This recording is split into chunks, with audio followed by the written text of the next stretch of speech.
এই পৃথিবীতে 2 লাখেরও বেশি শিশুর জন্ম হয় যারা হাসতে পারে না। তার থেকেও খারাপ, তারা ঠিকভাবে শ্বাস নিতে পারে না। 99% মানুষ এইভাবে জন্মগ্রহণ করে, যারা শ্বাসনালী দিয়ে স্বাভাবিকভাবে শ্বাস নিতে পারে।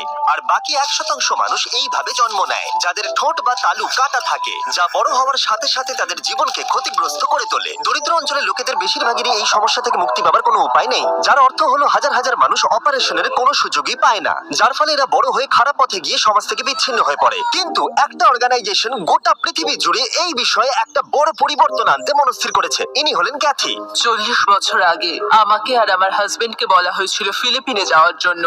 আমরা একের পর এক সাইটে যাই আর আমরা সেখানে 300 জন বাচ্চাকে পাই যাদের ঠোঁট কাটা। আমরা ভেবে পাচ্ছিলাম না কি করব। আমাদের যা সম্ভব আমরা করেছি, আর আমরা 40 জনকে তাদের চিকিৎসা দিতে পেরেছি। তাই আমরা যে কাজটা শুরু করেছি সেই কাজটা আমাদের শেষ করতেই হবে।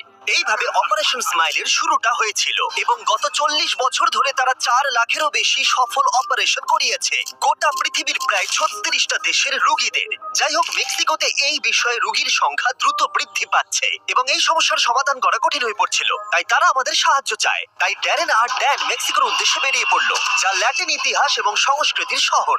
ওখানে পৌঁছেই ড্যারেন বিরল সুযোগ পেল ওপর থেকে এই অবিশ্বাস্য শহরটিকে দেখার, কারণ সে ক্যাথিড্রালের বেল বাজানোর আমন্ত্রণ পেয়েছিল।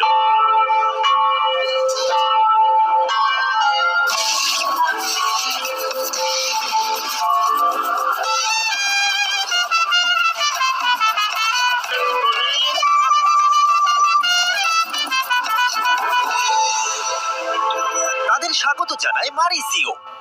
আমি অপারেশন স্মাইলে জয়েন করেছি 11 বছর আগে। আমি জানি এখানে আমার কোনো লাভ হবে না, তাও আমি এখানে জয়েন করেছি কারণ মেক্সিকোতে এমন অনেক মানুষজন রয়েছে যারা চিকিৎসার সুযোগ সুবিধা ঠিকঠাক মতো পান না। যেমন আমি একজন অল্প বয়সী মহিলার সাথে দেখা করলাম। যখন সে আমাদের কাছে এসেছিল তখন তার একটা চোখের মধ্যে ক্ষত ছিল। তারা ওকে পাথর ছুঁড়ে মেরেছিল কারণ ওর কথা বলার ধরন তাদের পছন্দ হয়নি। এটা শুনে আমি খুবই কষ্ট পেয়েছিলাম। আমি সবসময় বলি যে রোগীর পিছনে একটা গল্প আছে এবং গল্পের পেছনে একটা মানুষের ভূমিকা আছে। আর এইসব কারণেই আমি মেক্সিকোতে নিজের জীবন উৎসর্গ করার সিদ্ধান্ত নিয়েছি।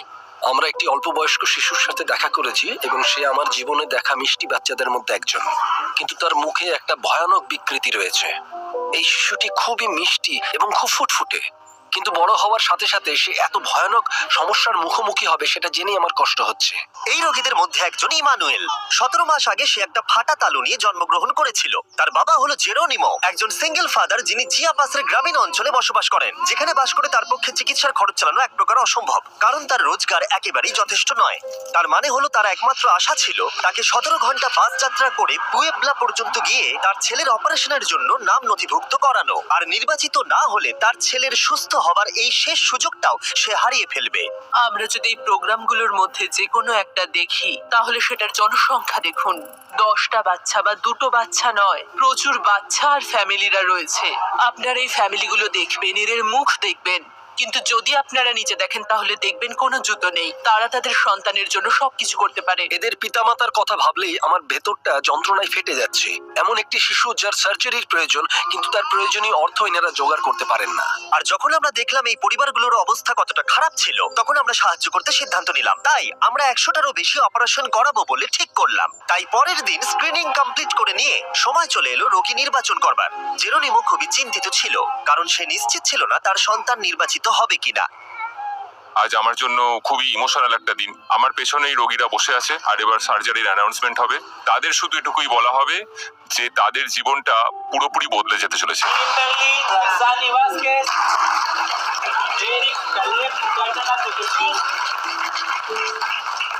ইতিমধ্যে 97 জন রোগী নির্বাচিত হয়েছে এবং জেরোনিমো আশা হারাতে শুরু করেছে। এবার 99 নম্বর রোগীর ডাক এলো। তার স্বপ্ন সত্যি হলো, তার চোখের জল আনন্দই প্রকাশ করছিল। এই বাচ্চাদেরকে ক্লিনিকে নিয়ে আসার সময় তাদের অভিভাবকদের মুখে যে আশা দেখেছি, তারা বুঝতে পেরেছেন অবশেষে তারা তাদের প্রয়োজনীয় চিকিৎসা পাবেন। এটা সত্যিই একটা অদ্ভুত অভিজ্ঞতা যা হৃদয়কে নাড়া দেয়। ইমানুয়েলের অপারেশনে সারাদিন সময় লাগবে, তাই অপারেশন হবার সময় ড্যান এবং ড্যারেন গোটা শহরটা ঘুরে দেখলো। আমরা পার্কের মধ্যেই ঘুরছিলাম আর এখানে একটা মারিয়াচি ব্যান্ড দেখতে পেয়েছি। আমি এটা সবসময় চেয়েছি যে ড্যারেন যেন একটা মারিয়াচি ব্যান্ড জয়েন করে, তো আশা করছি আজকে আমার স্বপ্ন সত্যি হবে। সরি, ওই যে আমার বন্ধুকে দেখতে পাচ্ছেন, ও আপনাদের ব্যান্ডে জয়েন করতে চায়। ওকে, এই টুপিটা পরে নাও।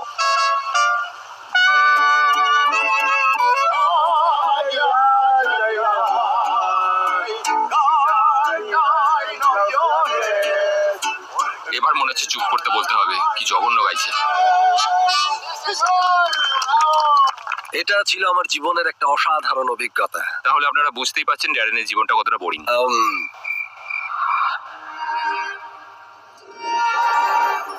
ইমানুয়েলের অপারেশন শেষ হয়ে গিয়েছিল আর জেরোনিমো তার ছেলেকে এই প্রথমবার হাসতে দেখতে পারবে। সার্জারির সময় আমার সবচেয়ে প্রিয় মুহূর্তের মধ্যে একটি হলো যখন বাচ্চারা সার্জারি কমপ্লিট করে বেরিয়ে আসে, কারণ সেই প্রথমবার তাদের বাবা মায়েরা নিজের সন্তানকে সুস্থভাবে দেখে। এটা এতটাই ইমোশনাল একটা মুহূর্ত, কারণ তাদের জীবনটা পরিবর্তিত হয়, শুধু পেশেন্টের নয়, তাদের ফ্যামিলি, তাদের সোসাইটিরও।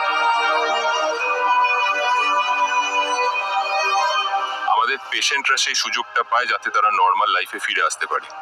এই চিকিৎসার ফলে এই সমস্ত শিশুদের ভবিষ্যতের একটা বড় বাধা দূর হলো এবং এই অপারেশনের পাশাপাশি অপারেশন স্মাইল তাদের সমস্ত রোগীদের বিনামূল্যে স্পিচ এবং ভোকাল থেরাপির সুযোগ দেবে। এভাবে তারা স্বাভাবিকভাবে কথা বলতে শিখবে। আমাদের কাছে আরেকটা সারপ্রাইজ এখনো আছে। ক্যাথি আমাদের একজন নার্সিং স্টুডেন্টের সাথে দেখা করার ফ্যান্ডান্ডা, যাকে অপারেশন স্মাইল 17 বছর আগে অপারেশন করিয়েছিল। আমার নার্সিং করার কারণ হচ্ছে আমি আমার মতো বাচ্চাদেরকে সাহায্য করতে চাই। তুমি যখন বাড়িতে যাবে তোমার পরিবারকে বলো তোমার আর অর্থ সাহায্যের প্রয়োজন নেই। আমরা তোমাকে ফুল স্কলারশিপ দেব এবং তোমার নার্সিং স্কুলের সমস্ত খরচ আমরাই দেব এবং আশা করব যে তুমি একজন খুব ভালো নার্স হবে। ধন্যবাদ। অনেক ধন্যবাদ। ড্যান, একবার এদিকে এসো, দেখো এই মানুষটাকে। যদি তোমরা সাবস্ক্রাইব না করো তাহলে এ এক্ষুনি কেঁদে ফেলবে। চিন্তা করো না, সাবস্ক্রাইব করবে। হ্যাঁ, এবার ভিডিওটা শেষ করো। ও, একটা কথা বলতে ভুলে গেছি। অপারেশন স্মাইল দারুণ এবং গোটা বিশ্ব জুড়ে তারা সুন্দর কাজ করছে। আমরা এদের এতটাই সক্ষম দেখতে চাই যাতে এরা গোটা বিশ্বের বাচ্চাদের চিকিৎসা প্রদান করতে পারে। তাই অপারেশন স্মাইলকে ডোনেট না করার অর্থ হলো তোমরা বাচ্চাদের ভালোই বাসো না। সাবস্ক্রাইব করো আর অপারেশন স্মাইলকে ডোনেট করো।